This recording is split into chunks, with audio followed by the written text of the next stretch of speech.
ಪ್ರಕೃತಿ ಎಂಬುದು ಒಬ್ಬ ಅದ್ಭುತ ವರ್ಣಚಿತ್ರಕಾರ. ಭೂಮಿಯ ಮೇಲೆ ಲಕ್ಷಾಂತರ ಜೀವಿಗಳಿದ್ದರೂ ಕೆಲವು ಜೀವಿಗಳು ತಮ್ಮ ಸೌಂದರ್ಯದಿಂದಲೇ ನಮ್ಮನ್ನು ಮಂತ್ರಮುಗ್ಧರನ್ನಾಗಿಸುತ್ತವೆ.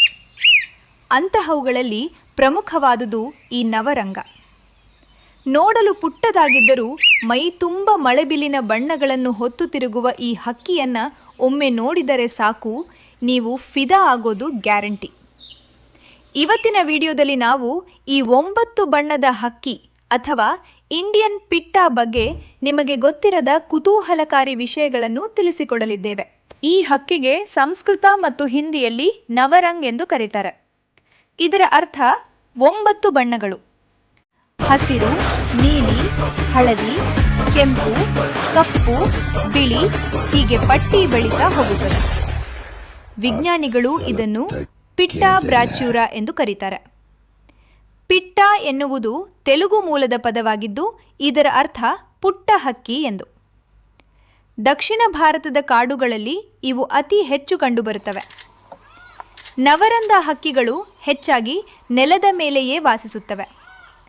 ದಟ್ಟವಾದ ಪೊದೆಗಳು ಮತ್ತು ಒಣ ಎಲೆಗಳಿರುವ ಜಾಗ ಇವುಗಳಿಗೆ ಅಚ್ಚುಮೆಚ್ಚು. ಇವುಗಳ ಮುಖ್ಯ ಆಹಾರ ಅಂದರೆ ನೆಲದಲ್ಲಿ ಸಿಗುವ ಕೀಟಗಳು, ಗೆದ್ದಲುಗಳು ಮತ್ತು ಸಣ್ಣ ಹಲ್ಲಿಗಳು. ನೆಲದ ಮೇಲೆ ಬಿದ್ದಿರುವ ಎಲೆಗಳನ್ನು ತಮ್ಮ ಕೊಕ್ಕಿನಿಂದ ಆಚೀಚೆ ಸರಿಸಿ ಅದರ ಕೆಳಗಿರುವ ಆಹಾರವನ್ನು ಹುಡುಕುವ ಇವುಗಳ ಶೈಲಿ. ಇವು ಭಾರತದ ವಲಸೆ ಹಕ್ಕಿಗಳು. ಚಳಿಗಾಲದಲ್ಲಿ ದಕ್ಷಿಣ ಭಾರತ ಮತ್ತು ಶ್ರೀಲಂಕಾದಲ್ಲಿ ಕಾಣಿಸಿಕೊಳ್ಳುವ ಇವು ಮಳೆಗಾಲದ ಆರಂಭದಲ್ಲಿ ಅಂದರೆ ಜೂನ್ ತಿಂಗಳಲ್ಲಿ ಸಂತಾನೋತ್ಪತ್ತಿಗಾಗಿ ಉತ್ತರ ಮತ್ತು ಮಧ್ಯ ಭಾರತದತ್ತ ಪ್ರಯಾಣ ಬೆಳೆಸುತ್ತವೆ. ಮಳೆಗಾಲ ಆರಂಭವಾಯಿತು ಎಂದರೆ ಸಾಕು, ಕಾಡುಗಳಲ್ಲಿ ಇವುಗಳ ವಿನಾ ವಿನಾ ಎಂಬ ವಿಶಿಷ್ಟವಾದ 2 ನೋಟುಗಳ ಸಿಳ್ಳೆ ಕೇಳಿಬರುತ್ತದೆ. ಇದನ್ನು ಮಳೆಯ ಮುನ್ಸೂಚನೆ ನೀಡುವ ಹಕ್ಕಿ ಎಂದೂ ಕರೆಯುತ್ತಾರೆ. ಇಷ್ಟೊಂದು ಸುಂದರವಾದ ಈ ಹಕ್ಕಿಗಳು ಇಂದು ಹಲವು ಸವಾಲುಗಳನ್ನು ಎದುರಿಸುತ್ತಿವೆ.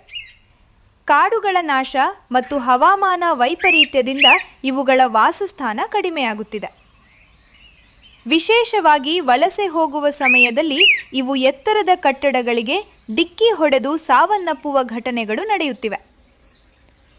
ಈ ಪ್ರಕೃತಿಯ ಮಳೆಬಿಲ್ಲನ್ನು ಉಳಿಸಿಕೊಳ್ಳುವುದು ನಮ್ಮೆಲ್ಲರ ಜವಾಬ್ದಾರಿ. ಗೆಳೆಯರೇ, ನಿಮ್ಮ ಮನೆಯ ಹತ್ತಿರದ ತೋಟದಲ್ಲೋ ಅಥವಾ ಕಾಡಿನಲ್ಲೋ ಎಂದಾದರೂ ಈ ನವರಂಗ ಹಕ್ಕಿಯನ್ನು ನೋಡಿದ್ದೀರಾ? ನೋಡಿದ್ದರೆ ನಿಮ್ಮ ಅನುಭವವನ್ನು ಕಮೆಂಟ್ ಬಾಕ್ಸ್ನಲ್ಲಿ ಹಂಚಿಕೊಳ್ಳಿ. ಪ್ರಕೃತಿಯ ಇಂತಹ ಅದ್ಭುತ ಜೀವಿಗಳ ಬಗ್ಗೆ ನಾವು ತಿಳಿದುಕೊಳ್ಳುವುದು ಎಷ್ಟು ಮುಖ್ಯವೋ ಅವುಗಳನ್ನು ರಕ್ಷಿಸುವುದು ಕೂಡ ಅಷ್ಟೇ ಮುಖ್ಯ. ಈ ವಿಡಿಯೋ ನಿಮಗೆ ಇಷ್ಟವಾಗಿದ್ದರೆ ಲೈಕ್ ಮಾಡಿ, ನಿಮ್ಮ ಫ್ರೆಂಡ್ಸ್ ಜೊತೆ ಶೇರ್ ಮಾಡಿ. ಇಂತಹ ಮತ್ತಷ್ಟು ಆಸಕ್ತಿದಾಯಕ ವಿಡಿಯೋಗಳಿಗಾಗಿ ನಮ್ಮ ಚಾನಲನ್ನು ಈಗಲೇ ಸಬ್ಸ್ಕ್ರೈಬ್ ಮಾಡಿ. ಧನ್ಯವಾದಗಳು.